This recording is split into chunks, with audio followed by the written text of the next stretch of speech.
Hello everyone. तो कैसे हैं आप सब लोग। आई होप आप लोग अच्छे होंगे, अपना और अपनी पढ़ाई का ध्यान बहुत अच्छे तरीके से रख रहे होंगे।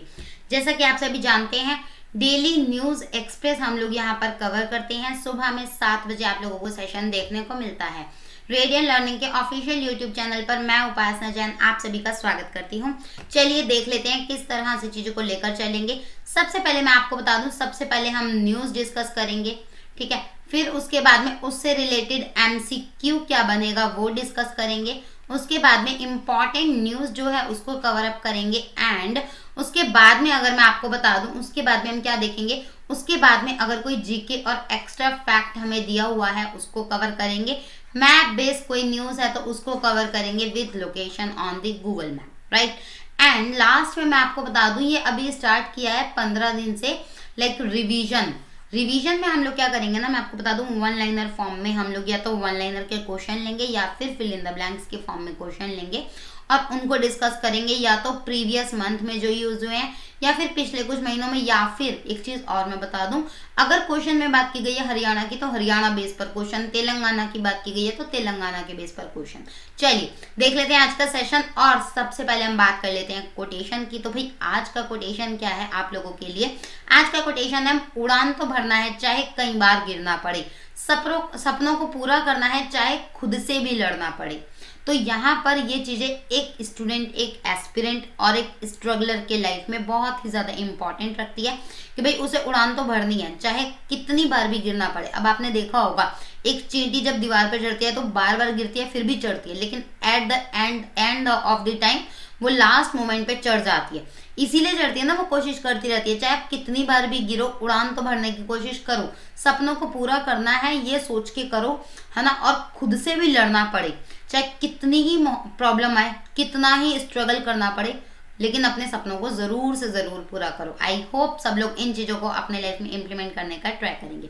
चलिए देख लेते हैं आज की न्यूज। फर्स्ट न्यूज की बात करें तो भाई बहुत इंपॉर्टेंट न्यूज है। कौन है ये, अब बात करते हैं इनके बारे में। 85 मिनट के लिए मिली राष्ट्रपति की शक्तियां।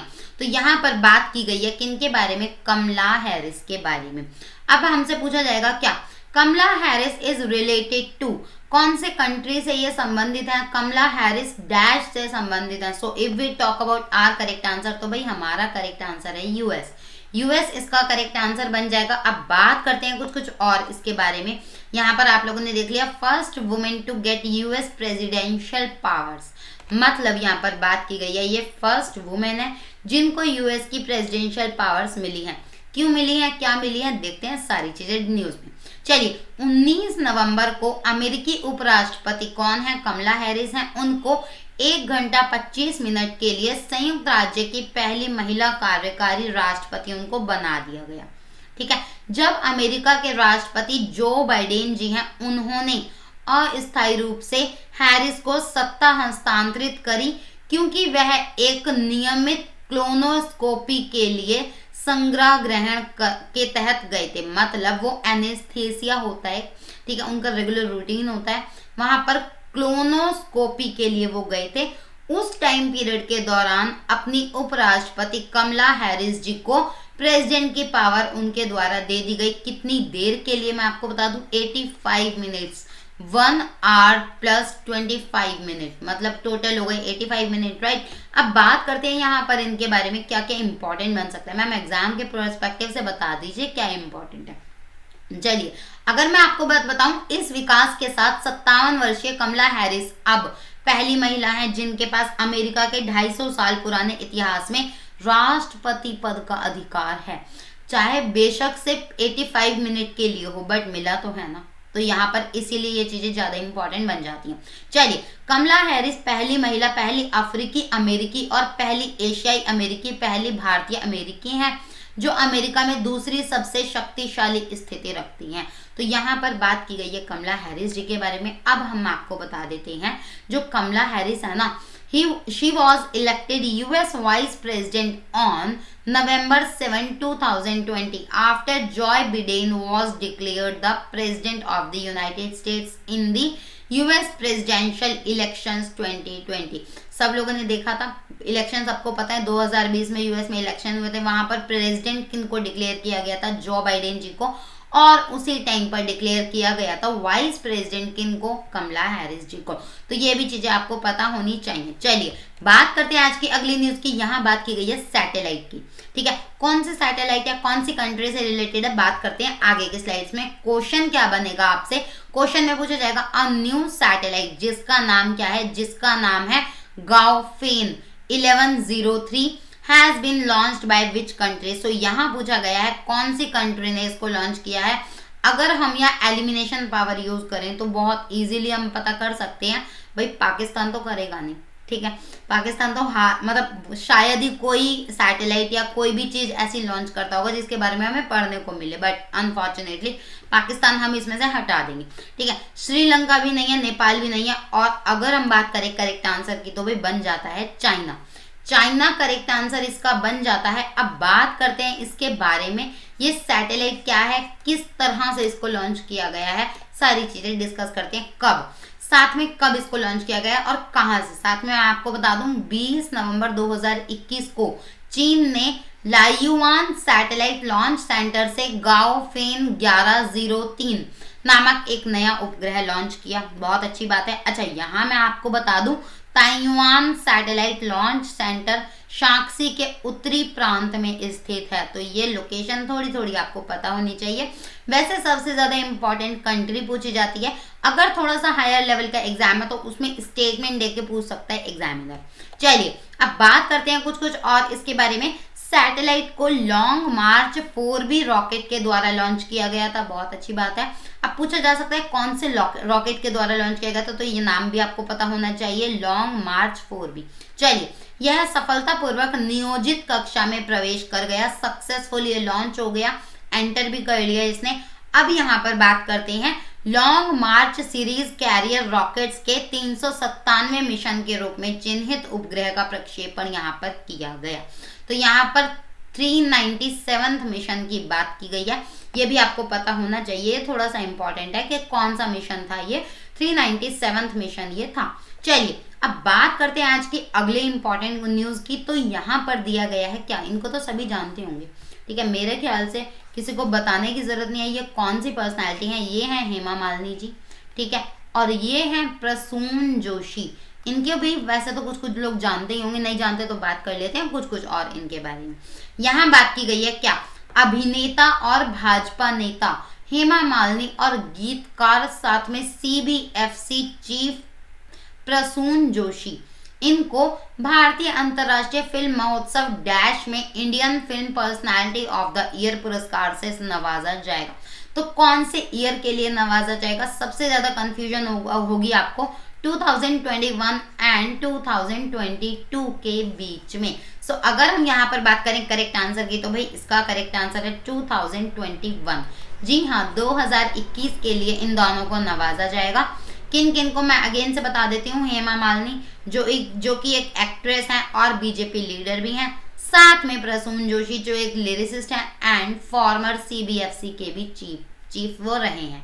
चलिए अब बात करते हैं कुछ कुछ और इनके बारे में। अच्छा कौन सा फंक्शन है ये भी मैं आपको बता दूं, international film festival of India. चलिए बात करते हैं कुछ कुछ और इनके बारे में, ये ऑलरेडी हम लोग डिस्कस कर चुके हैं। अब देखते हैं दशकों से फैले भारतीय सिनेमा के क्षेत्र में उनके योगदान और उनके काम ने पीढ़ी दर पीढ़ी दर्शकों को मंत्र मुग्ध कर दिया। बहुत अच्छे तरीके से ऑडियंस को इन्होंने अपना बना लिया, ये सबको पता ही है। चलिए अब यहाँ पर बात करते हैं हेमा मालिनी मथुरा से 2 बार की सांसद रही हैं, ये बहुत इंपॉर्टेंट है। कहाँ की, वो पार्लियामेंट्री कॉन्स्टिट्यूएंसी इनकी रही है, तो ये आपको पता होना चाहिए, मथुरा की। अब मैं आपको बता दूं जोशी जो प्रसून जोशी जी हैं, उनको सरकार ने 2017 में केंद्रीय फिल्म प्रमाणन बोर्ड के अध्यक्ष के रूप में नियुक्त किया था। CBFC के रूप में 2017 में प्रसून जोशी जी को अपॉइंट किया गया था। तो ये थोड़े थोड़े फैक्ट आपको पता होने चाहिए। अच्छा यहाँ बात कर लेते हैं, जो प्रसून जोशी जी है ना, उन्होंने पहले प्रधानमंत्री नरेंद्र मोदी के लिए एक अभियान गीत लिखा था जब भाजपा नेता को 2014 के आम चुनावों से पहले पार्टी के PM उम्मीदवार की घोषणा की गई थी। तो उस टाइम पर इन्होंने उनके लिए भी एक सॉन्ग लिखा था, तो इसीलिए भी ये पर्सनालिटी थोड़ी सी इंपॉर्टेंट बन जाती है क्योंकि डायरेक्टली इन्होंने वर्क किया था नरेंद्र मोदी जी के लिए। चलिए अब बात करते हैं आज की अगली न्यूज की। ये बहुत ज्यादा इंपॉर्टेंट न्यूज है क्या न्यूज है डिस्कस करते हैं। Swachh Survekshan 2021 top 10 cleanest cities in annual government survey. अब यहाँ पर बात की गई है इसके बारे में। अब मैं आपसे क्वेश्चन पूछ लेती हूँ फटाफट से, क्या which ministry has been organizing Swachh Amrit महोत्सव टू फैसिलिटेट दिस सिटीज, मतलब शहरों को सम्मानित करने के लिए कौन सा मंत्रालय स्वच्छ अमृत महोत्सव का आयोजन कर रहा है। So if we talk about our correct answer, तो भाई हमारा करेक्ट आंसर क्या बन जाता है, हमारा करेक्ट आंसर है union ministry of housing and urban affairs. तो इसका करेक्ट आंसर क्या है, कौन सी मिनिस्ट्री ने इसको लॉन्च किया, ये आपको पता होना चाहिए, union ministry of housing and urban affairs. चलिए अब यहाँ पर मैं आपको बता दूं फटाफट से कौन कौन सी सिटीज हैं जो टॉप 10 में आती हैं। इंदौर कहाँ पर है, एमपी में, सबको पता है। सूरत भी एक टॉप 10 में आती है सेकंड नंबर पर। थर्ड नंबर पर है विजयवाड़ा। फोर्थ नंबर की बात करें Navi Mumbai and fifth number की बात करते हैं पुणे।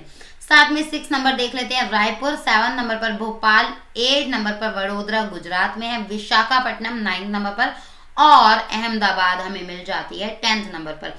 यहाँ पर एमपी से कितनी न्यूज मतलब कितनी सिटीज हमें मिल जाती हैं, इंदौर और भोपाल, राइट। गुजरात की बात करें सूरत, वडोदरा, अहमदाबाद, ठीक है। और बाकी जो है ना ये महाराष्ट्र है, नवी मुंबई, पुणे, ठीक है। अब यहाँ पर इंपॉर्टेंट जो है ना मोस्ट इंपॉर्टेंट बता देती हूँ। फर्स्ट नंबर की, ठीक है, सेकंड नंबर की, 10th नंबर की, 8th नंबर की, 4th नंबर की, ऑलमोस्ट सारी, ठीक है। तो एटलीस्ट टॉप 10 आपको याद होनी चाहिए, फिंगर्स पर रटी होनी चाहिए, इसीलिए मैंने प्रॉपर इमेज के साथ में आपको दिखा दिया। चलिए अब बात करते हैं इनके बारे में कुछ।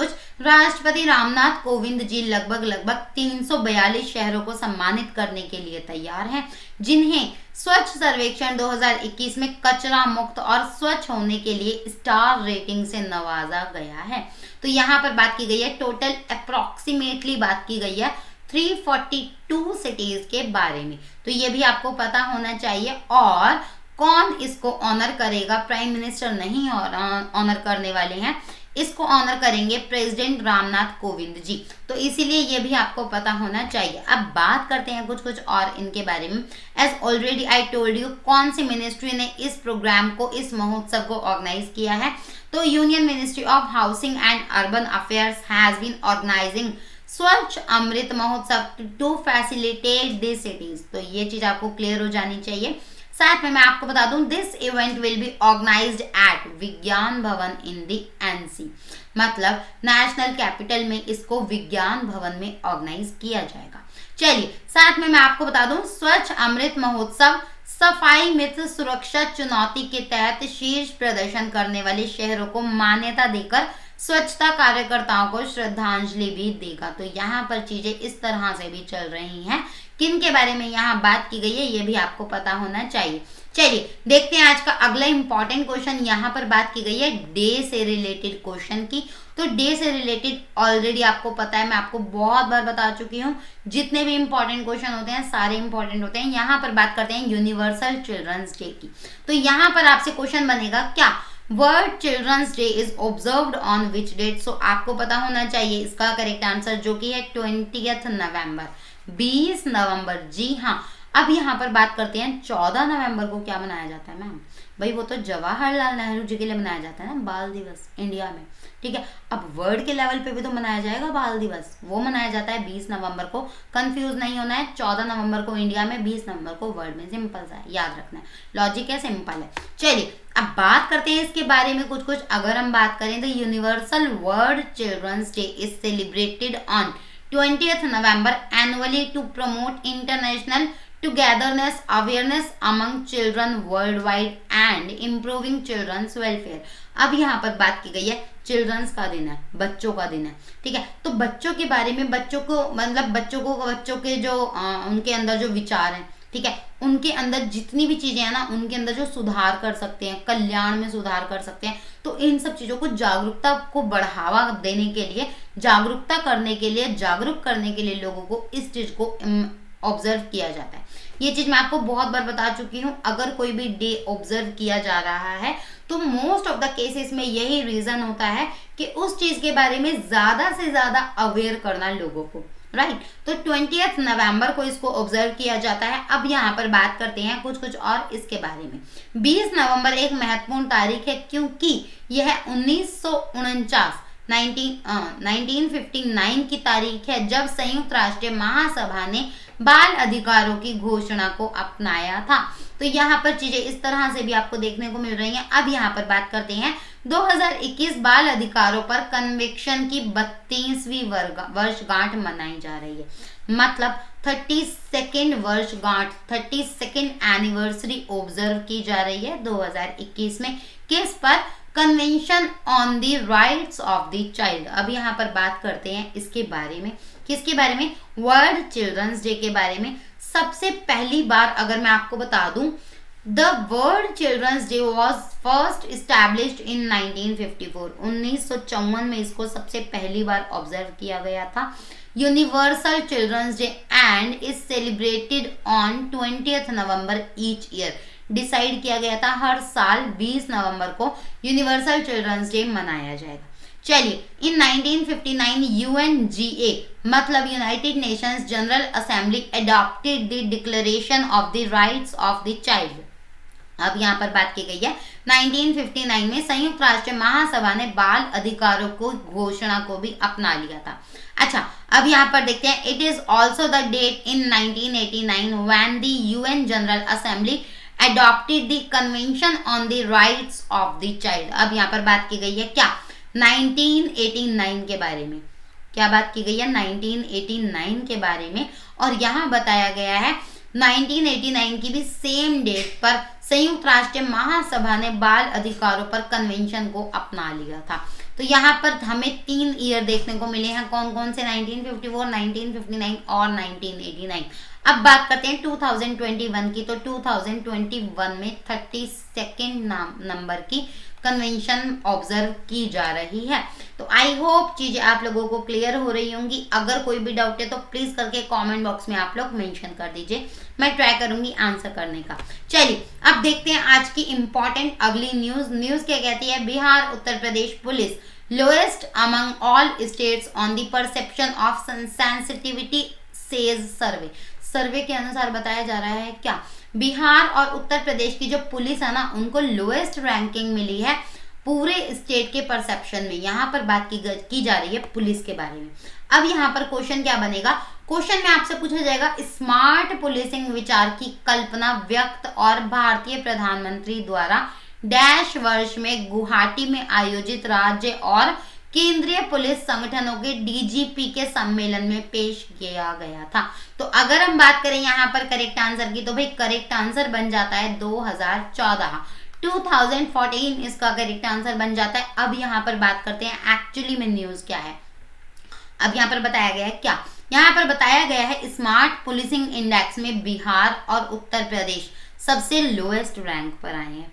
बहुत ही ज्यादा गलत बात है, ठीक है। अब बात करते हैं और क्या क्या इंपॉर्टेंट है। मैम इंपॉर्टेंट बता दो आप हमें फटाफट से। अब हम बता देते हैं, इंडियन पुलिस फाउंडेशन मतलब IPF, जिसे इंडियन पुलिस फाउंडेशन कहा जाता है, इसके द्वारा किए गए एक राष्ट्रीय व्यापी सर्वेक्षण के अकॉर्डिंग बात की जा रही है बिहार और उत्तर प्रदेश में पुलिस ने संवेदनशीलता मतलब सेंसिटिविटी की धारणा के मामले में सभी राज्यों में सबसे कम स्कोर किया, ठीक है। तो यहाँ पर बात की जा रही है। अच्छा, इससे पहले मैं आपको बता दूं, राष्ट्रीय मानव अधिकार आयोग ने केंद्रीय गृह मंत्रालय और राज्य सरकारों को प्रकाश सिंह वर्सेस भारत संघ 2006 के फैसले के अनुसार पुलिस शिकायत प्राधिकरण स्थापित करने के लिए कहा था।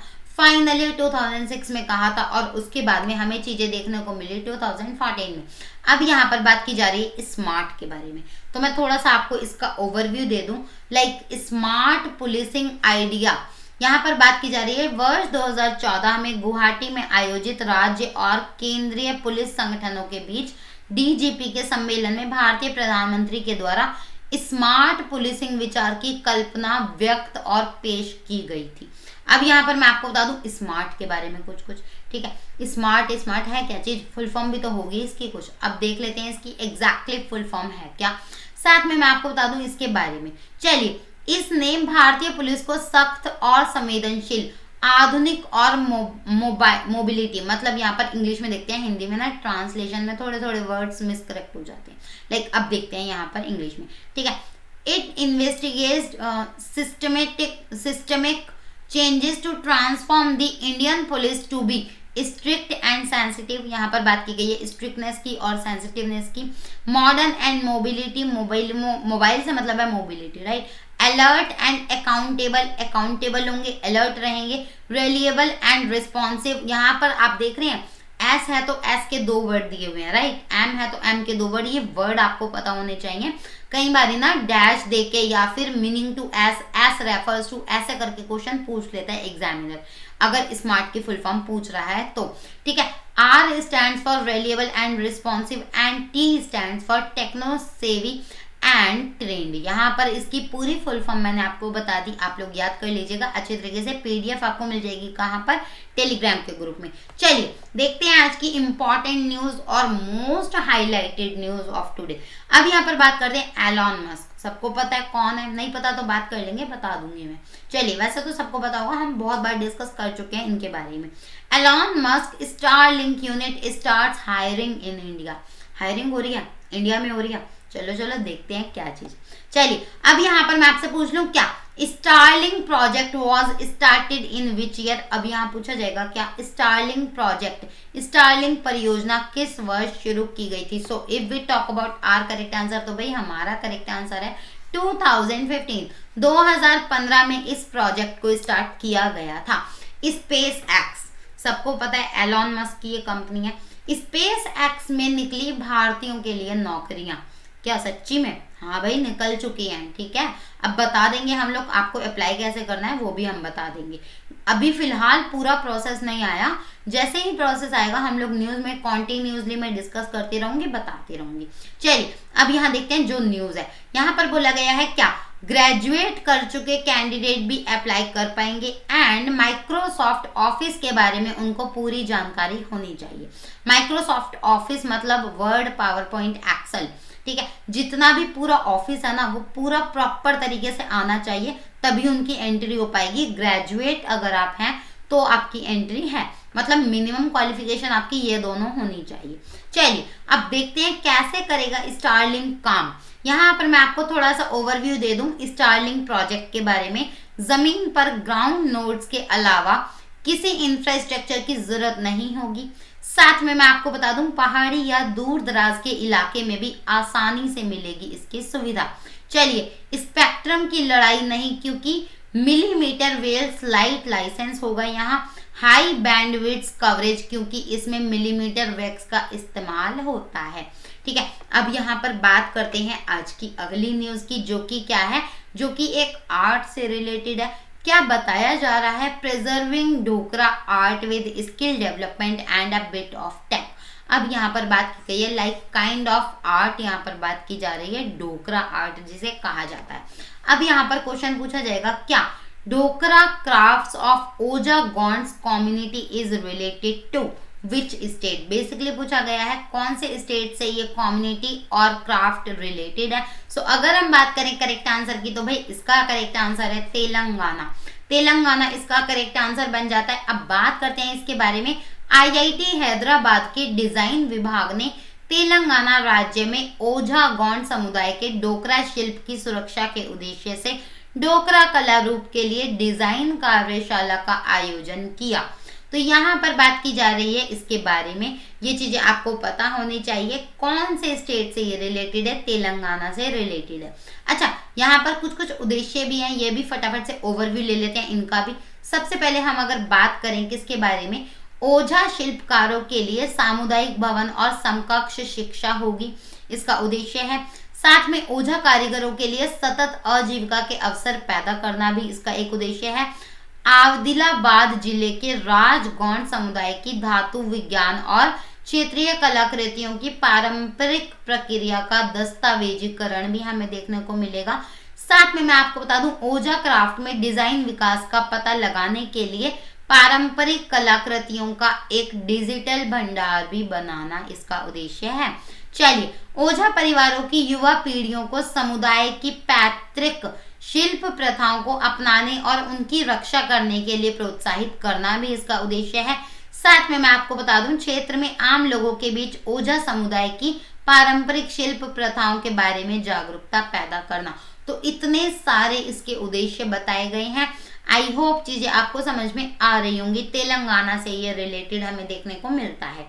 चलिए देखते हैं आज की अगली न्यूज। अगली न्यूज के बारे में अगर हम बात करें, with national education policy mandate, सिर्फ इतना ही लिखा है। न्यूज क्या है, न्यूज में पता चल जाएगा क्या चीज है। यहाँ बात की गई है प्रोजेक्ट समहति, परियोजना Samhati is related to which state, किस राज्य से ये संबंधित है। सो अगर हम बात करें करेक्ट आंसर की, तो भाई इसका करेक्ट आंसर आप लोग को देखने को मिलता है उड़ीसा, इसका करेक्ट आंसर बन जाता है। चलिए अब बात करते हैं इसके बारे में कुछ। The new national education policy lays emphasis on imparting teaching in mother tongue in primary classes.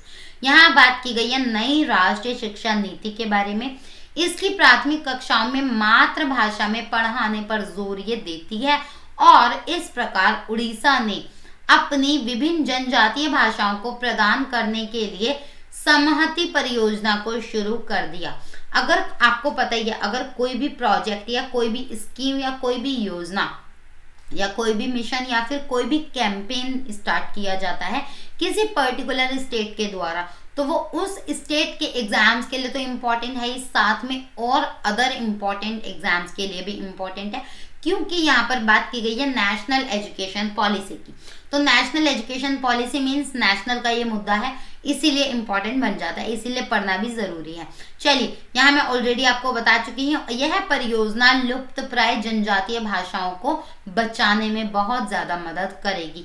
अब इस योजना से क्या होगा ना, इस स्कीम से क्या होगा ना, इस योजना के तहत जितनी भी जो खो गई ना एंडेंजर्ड ट्राइबल लैंग्वेजेस हो गई, हाल फिलहाल में आपको देखा होगा जो बहुत सारी चीजें जो हमें नहीं पता, ठीक है, बहुत सारे स्टेट में ऐसी ऐसी लैंग्वेज बोली जाती है जो हम भी नहीं जानते, तो उन सब लैंग्वेजेस को वापस लाने में यह परियोजना बहुत ज्यादा हेल्पफुल होगी।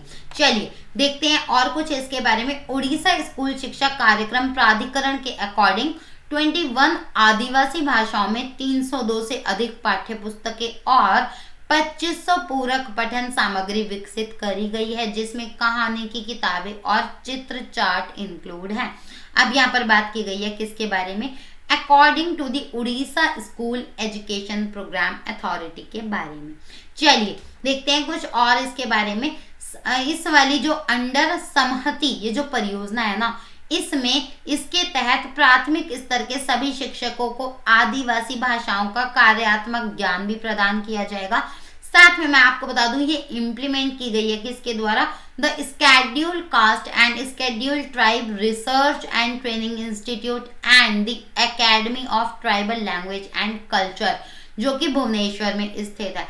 तो इन दोनों ऑर्गेनाइजेशन और इंस्टीट्यूट्स के द्वारा इसको स्टार्ट किया गया है, इम्प्लीमेंट किया गया है। चलिए साथ में मैं आपको बता दूं 21 भाषाओं में संथाली जो एकमात्र भाषा जिसे संविधान की 8वीं अनुसूची में इंक्लूड किया गया है, इसको अपनी पुरानी चिकी लिपि में पढ़ाया जाता है, जबकि बाकी आदिवासी भाषाओं में ओडिया लिपियां हैं। तो लिपि भी आपको पता होनी चाहिए, थोड़ी थोड़ी स्क्रिप्ट जिसे हम इंग्लिश में कहते हैं, ठीक है। अब यहाँ पर बात की गई है चिकी लिपि के बारे में। तो चिकी लिपि रिलेटेड है संथाली से और बाकी सारी जो लैंग्वेजेस है वो ओडिया लिपि से रिलेटेड हमें देखने को मिलती हैं। चलिए अब बात करते हैं आज की लास्ट न्यूज की, last but not the least, because ये है स्पोर्ट्स की न्यूज। अब यहाँ पर देखते हैं स्पोर्ट्स में क्या बोला है। ये कौन है, प्रकाश पादुकोण कौन है, देखते हैं क्या है इनके बारे में न्यूज। अब यहाँ पूछा गया है क्या, Prakash Padukone is related to which sport. So अगर हम बात करें प्रकाश पादुकोण जी का संबंध किस खेल से है, अगर हम बात करें करेक्ट आंसर की, तो भाई बैडमिंटन इसका करेक्ट आंसर बन जाता है। चलिए अब देखते हैं इनके बारे में क्यों ये सुर्खियों में आए हैं। भारतीय बैडमिंटन दिग्गज प्रकाश पादुकोण जी को बैडमिंटन वर्ल्ड फेडरेशन काउंसिल 2021 के द्वारा प्रतिष्ठित लाइफ टाइम अचीवमेंट अवार्ड के लिए चूज कर लिया गया है। बहुत अच्छी बात है। साथ में मैं आपको बता दूं पूर्व विश्व नंबर 1 को पहले ही 2018 में badminton association of India life time achievement award से नवाजा जा चुका था। अब यहाँ मैं बता दूं आपको प्रकाश पादुकोण जी के बारे में। तो प्रकाश पादुकोण जी 1983 कोपेनहेगन टूर्नामेंट में विश्व चैंपियनशिप में पदक जीतने वाले पहले भारतीय बने थे। ठीक है, तो यहाँ पर बात की जा रही है 1983 के कोपेनहेगन के बारे में, कोपेनहेगन टूर्नामेंट के बारे में। उसमें वो फर्स्ट भारतीय, फर्स्ट इंडियन रहे थे, इसीलिए ये पर्सनालिटी ज्यादा इंपॉर्टेंट बन जाती है। चलिए देखते हैं आज के रिवीजन के टाइम पर। रिवीजन का टाइम स्टार्ट हो चुका है, वन लाइनर के फॉर्म में हम रिवीजन देखेंगे। अब यहाँ पर बात करते हैं मिड डे मील स्कीम, क्योंकि आज बात की गई थी चिल्ड्रंस के बारे में, तो चिल्ड्रन से रिलेटेड जितनी भी स्कीम्स है ना, उन सबको कवर करने का ट्राई करेंगे। Mid day meal scheme was launched in which year? अगर हम बात करें 1995 में इस स्कीम को लॉन्च कर दिया गया था। बहुत अच्छी बात है। Integrated child development scheme was launched in which year? So अगर हम बात करें किसके बारे में, इंटीग्रेटेड चाइल्ड डेवलपमेंट स्कीम 1975 इसका करेक्ट ईयर हो जाएगा। चलिए, integrated child protection scheme was launched in which year? 2009-10 के एडिशन में इसको लॉन्च किया गया था, इस सेशन में इसको लॉन्च किया गया था। साथ में मैं आपको बता दूं सर्व शिक्षा अभियान, सर्व शिक्षा अभियान की बात की जाए तो इसको 2001 से 2 के बीच में इसको लॉन्च कर दिया गया था। चलिए, operation blackboard was launched in which year? So if we talk about this correct answer, our correct answer is 1987। 1987 में ऑपरेशन ब्लैक बोर्ड को लॉन्च किया गया था। चलिए अब देखते हैं, एक और रह गया यहाँ पर रहता है कौन सा, integrated programme for street children was launched in which year? So if we talk about our correct answer 2009-10 इसका करेक्ट आंसर हमें देखने को मिल जाता है। चलिए बात करते हैं किशोरी शक्ति योजना। यहाँ बात की जा रही है किसके बारे में, किशोरी शक्ति योजना के बारे में, 2007 जिसका करेक्ट आंसर होगा। अच्छा यहाँ मैं आपको बता दूं क्या, wheat based nutrition programme was launched in which year? So if we talk about our correct answer 1986 इसका करेक्ट आंसर हमें देखने को मिल जाएगा। चलिए अब यहाँ पर बात करते हैं तेलंगाना के बारे में। क्यों तेलंगाना के बारे में बात कर रहे हैं, क्योंकि भाई तेलंगाना भी सुर्खियों में था ना, इसलिए। चलिए यहाँ पूछा गया है dash which is located at Palampet, Mulungu district in the state of Telangana has been inscribed on UNESCO's World Heritage List। अब यहाँ पर बात की गई है कौन सी ऐसी जगह लोकेटेड है, कहाँ पर, तेलंगाना में बेसिकली, जिसको यूनेस्को वर्ल्ड हेरिटेज मतलब वर्ल्ड हेरिटेज लिस्ट में इंक्लूड किया गया है। तो रुद्रेश्वर टेम्पल, रुद्रेश्वर टेम्पल इसका करेक्ट आंसर बन जाएगा। अब यहाँ पर बात करते हैं एक प्रोजेक्ट के बारे में। E commerce giant Flipkart has partnered with Telangana government to lead dash project. मतलब प्रोजेक्ट का नाम आपसे पूछा गया है जिसका नाम है मेडिसिन फ्रॉम द स्काई। अब यहाँ पर बात की गई है मेडिसिन फ्रॉम द स्काई के बारे में, तो ये आपको पता होना चाहिए। फ्लिपकार्ट और तेलंगाना गवर्नमेंट ने इसको साथ में स्टार्ट किया था। चलिए तो आई होप चीजें आपको समझ में आई होंगी। अगर आपको कोई भी डाउट है वीडियो में, सेशन में, पूरे सेशन में, तो प्लीज करके कमेंट बॉक्स में आप लोग लिख दीजिएगा। आई होप आप लोगों को वीडियो अच्छा लगा होगा। अगर वीडियो अच्छा लगा है तो लाइक कीजिए, वीडियो को शेयर कीजिए अपने सभी दोस्तों के साथ, और चैनल को अगर सब्सक्राइब नहीं किया तो भाई फटाफट से चैनल को भी सब्सक्राइब कर दो, उसके बगल में बेल आइकन को भी प्रेस कर दो, जिससे सारे नोटिफिकेशन टाइम टू टाइम पर मिलते जाए। आज के लिए इतना ही। Thanks for watching this video. Have a good day, bye bye and take care.